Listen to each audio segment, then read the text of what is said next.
దేవునికి స్తోత్రం. అందరికీ వందనాలు. ఈరోజు మనం 23వ కీర్తనలో ఉన్న యెహోవా దేవుని నామాలను హెబ్రీ భాషలోని 8 నామాలను నేర్చుకుందాము.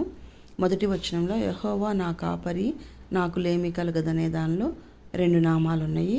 యెహోవా నా కాపరి అంటే యెహోవా రోహి అంటే యెహోవా నా కాపరి అని అర్థం. నాకు లేమి కలగదంటే యెహోవా ఈరే, దేవుడే చూచుకొనును. దేవుడే అన్నీ చూసుకునేటప్పుడు మనకు లేమి కలగదు, కొదువు కలగదు.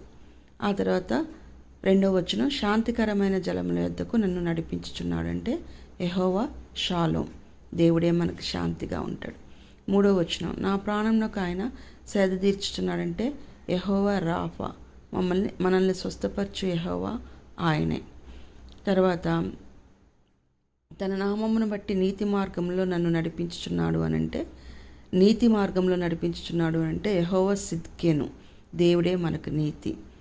ఆ తర్వాత నీవు నాకు తోడయుందువు అంటే యెహోవా షమ్మ, దేవుడు మనకు ఇమ్మానుయేలైన దేవుడుగా ఉండి ఎల్లప్పుడూ తోడై ఉంటాడు.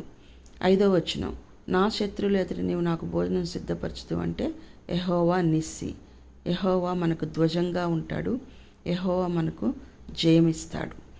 తర్వాత నూనెతో నా తల అంటి ఉన్నావు అంటే యెహోవా మెకాదేశ్ అంటే దేవుడు మనల్ని అభిషేకిస్తాడు, మనల్ని పరిశుద్ధపరుస్తాడు, పవిత్రపరుస్తాడు. ఈ విధంగా 23వ కీర్తనలో మనకి హిబ్రూ భాషలో ఉన్న యెహోవా దేవుని 16 నామాల్లో 8 నామాలు కనిపిస్తాయి. ఈ యెహోవా దేవుణ్ణి ఈ నామాలతో ఆరాధిస్తే యెహోవా దేవుని యొక్క గుణలక్షణాలని మనం క్లోజ్గా తెలుసుకుంటాము. ఆయన గుణలక్షణాలని బట్టి మన జీవితాల్లో గొప్ప ఆశీర్వాదాలని చూస్తాము. దేవుడు అలాగ మనల్ని ఆశీర్వదించును గాక. ఆమేన్.